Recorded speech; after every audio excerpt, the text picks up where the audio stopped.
Hey y'all, welcome back to Spirit of the Outdoors. We've had a lot of requests to do gamefowl videos, so I try to put some in when I'm out here fooling with them. Since it's turned summer right here after Christmas, I decided to get out here and do a little work in my gamefowl yard before I dive back off into pottery wide open. I had some things need to get straightened out. It's fixing to turn cold, I think, in another week, but we've got about a week right here of 70 and 80 degree weather. So I was gonna straighten out some of this mess. What I'm doing is putting pine straw in a lot of these pens, cages, moving a few things around. This big pen right here, I've just now started tackling it, and I left these two in a couple different stages so I wouldn't have to just out here and film the whole thing. I can kind of walk through and show you what's going on, and you can see a done project versus something that I really hadn't started on. So I'm gonna get a camera and y'all, I'm well known as far as gamefowl for not keeping spick, span, spotless pens. So I have left the illusion probably that all of my water's muddy, everything's, it gets that way. I have purposely filmed it that way so that you understand that you can raise gamefowl without having to come out here and change all your water buckets out every day. But however, I do come in once a month, once every other month, something like that, and change out water buckets.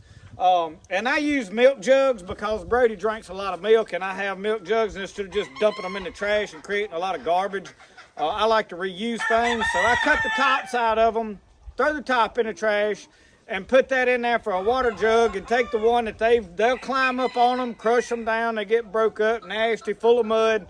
And instead of just washing them out, you just toss it in the fire, trash it, whatever you want to do with it, and start with another one. So I'm gonna walk around and show you a little of my gamefowl and what I'm doing right now. Now right here, this is a piece of a gutter, and I have cleaned it out, and obviously not spotless, but I stuck a water hose in one end and just walked off and left it running. Yeah, that's gonna run my water bill up a little bit, but that's the only way to clean that out. I don't have a drain file, and this, you see, you're starting to get to where you can see the bottom of that. So, and you see these holes all in here? That's how all of my gamefowl pens start to looking. Let me open the door and I'll step in. I'm fixing to go cut this water off. But what I'm doing is taking a hoe right there, and you can see I've started and start leveling some of this stuff out before I start throwing pine straw in there. Now this, I'll leave that like that until spring. When I get ready to start working on my garden, tomato beds, then I'll clean all of that out and I'll use that. And a lot of times I use some of this dirt too, because obviously the dirt's full of chicken crap. So anyway, this is in nasty stage. This is right before starting. We've been feeding them pumpkins. You see I've got pumpkins sitting there. That is supposed to help lay. I will say this particular pen of chickens hadn't laid an egg since I started putting layer pellets and throwing pumpkins in there. Now my Americanas over here that are not gamefowl, this is some of the best laying eggs, chickens that they are. There's 4 in there. And I call them Americanas. Most everybody wants to call them Easter eggers. It's the same chicken. If they want to whine over a name, that's fine. I call them Americanas, spelled a little different, but it's the same bird. And this right here is some of my Mac Rays. Now you can see I have already got in here with a hoe and leveled all this out, put a new water bucket in there that I have not filled up yet. And that is some of my Mac Rays. I've got a good many of them. Those are some of the best raising birds as far as having babies, successfully keeping them alive, taking care of them, and them hatching. And I mean on their own. Those are the best. In fact, this pen right over here, you see that rooster looks a little different compared to this rooster. This rooster here is his daddy. Now you can see I've got my wheelbarrow here. I'm gonna crack this door open where I can stick, and I'm gonna go ahead and tell you, one of these hens, there's 3 of them, 2 hens, and it's a trio. 2 hens, 1 rooster. One of the hens got out while I was putting this in there, so I'll set one of my coon traps, my big cage traps, with corn in it, and usually she'll go in it when she gets hungry, and I can catch her and put her back in there. So instead of me getting a dip net and chasing her all over the yard, so you can see I do have clean water buckets, guys, occasionally, not always. But I don't believe in just spick, span, spotless everything, because they don't build up an immune system doing that. Now, I have been moving. There's only 4 here, and I'm low on game fowl. I don't have as many as I used to keep. That's a hatch, and I left his bucket because, see, it hadn't got completely collapsed. This and he had destroyed his. I'm going to tell you about this rooster. I come out here one day and I thought he had got Merrick's disease. Merrick's, hang on, I'll tell y'all about this in a minute. Let's just go on. He's part Kelso. In fact, he may be full-blooded Kelso. I can't distinctly remember. I don't keep a good notebook. Now, he's half hatch and half gray. Half Clemens gray. And you can see he got a brand new water bucket. This in here, I've got to do some, it's actually, I put clean water in it. It ain't full, but I've got to touch it up some more. And then over here, I've got, beside my outhouse, and I'm moving some stuff around, trying to get where before spring when I start mowing, I'm not mowing out into my yard around cages. I'm trying to get them back down into the edge of these woods. But that's some of my Americana roosters that I've kept extras off of. And this one Brody named, or actually Lissy named Chicken. Are you through? She named him Chicken Nugget when he was a baby. He survived out on his own, got out of the pen, and I didn't care if he made it or not, and he made it. And he's half Gamefowl. Half Gamefowl, half Rhode Island Red.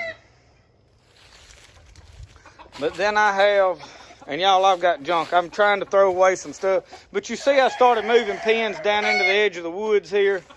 Try to keep them, and in the summer it gets so hot here, we'll have a little bit of shade under these pines. Obviously they're thin now, and he's gonna get up under there where you can't see him.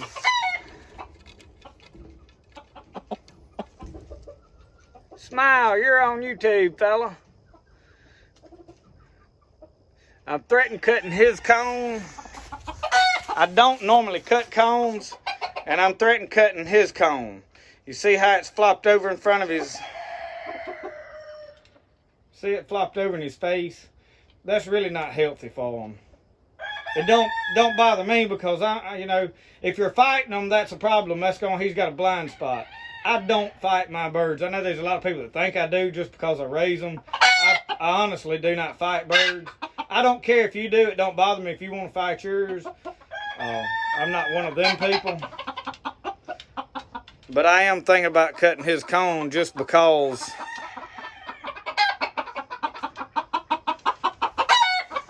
These are half Bantam, half Gamefowl. That's something I was experimenting with. One of them come out real small, and I've got her over here in another pen. She's more Bantam than she is. And they're a little bit of hatch in them. Some kind of white Bantam I started with, and then there's a little bit of Kelso in them. And you see he's white-legged, and they hadn't raised much. That's the only Kelsos I've got left. There's one more hen. She's down there. Now, obviously, I hadn't got over here and started working on this pen yet. These water buckets are still going to be nasty. One gray left in here. I lost this gray rooster here not long ago. Come out here. He was just sick. Died. Mac rays again. And y'all, this is about all I have left. We're going to get... There we go. And I haven't bred in the last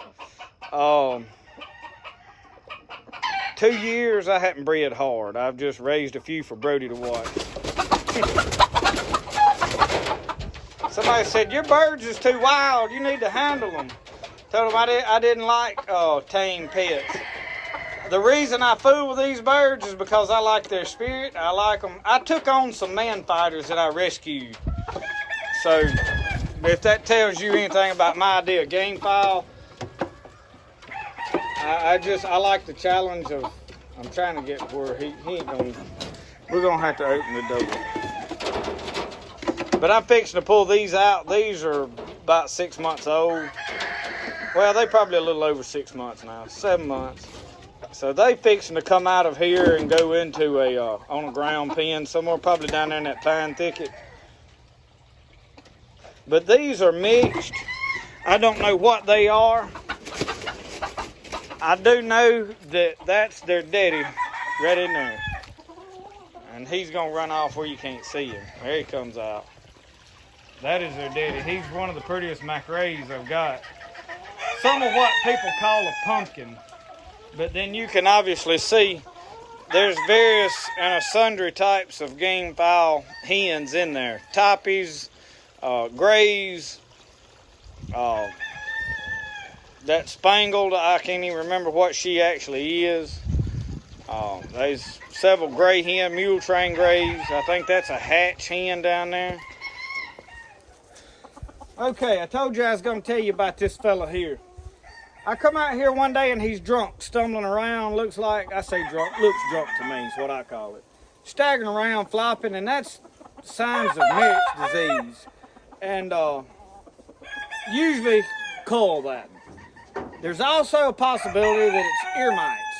If you raise their hackle feathers up, look under their neck, you'll see little specks on their feathers. That's mites.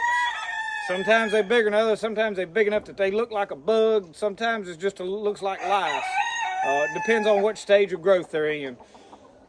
And if those get down in their ears, it messes with their equilibrium and they get off balance and start stumbling around. So the first day that I seen this, I was like, well, I'm going to put the topical ivermectin on. So you've seen in the last video I did on Gamefowl, I put topical ivermectin on for different things. I put that on there. He got better. But in about a week, he was back like he was, just laying down, could not stand up at all. So I come along and pick some plantain. I'll show you in just a second what plantain is. For those of you that don't know, I've done videos on plantain. It's a medicinal herb that we use.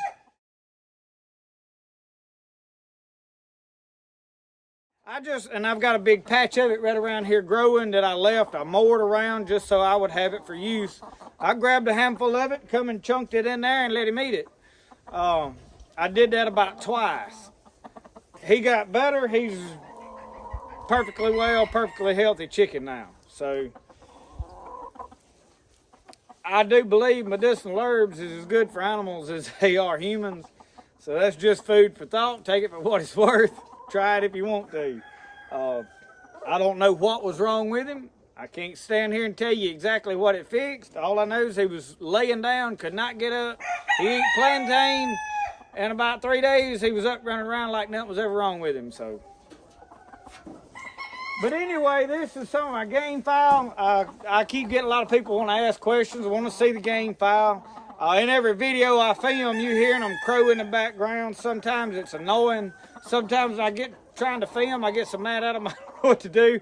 But then in the morning, especially in the springtime, I like to come out, sit on my front porch, drink coffee, and listen to them crow. It's just country sounds.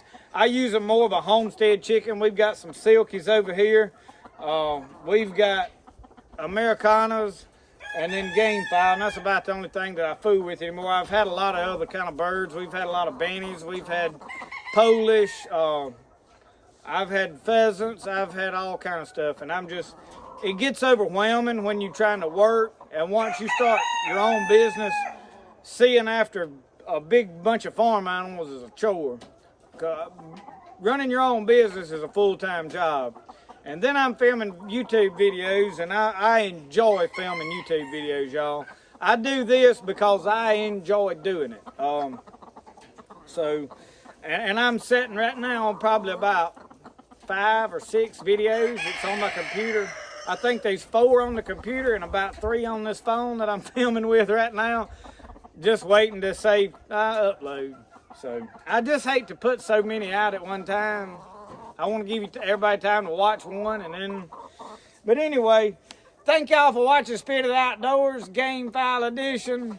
We'll see y'all next time. Y'all have a good one. Remember, the best way to do things is the way you like to do it.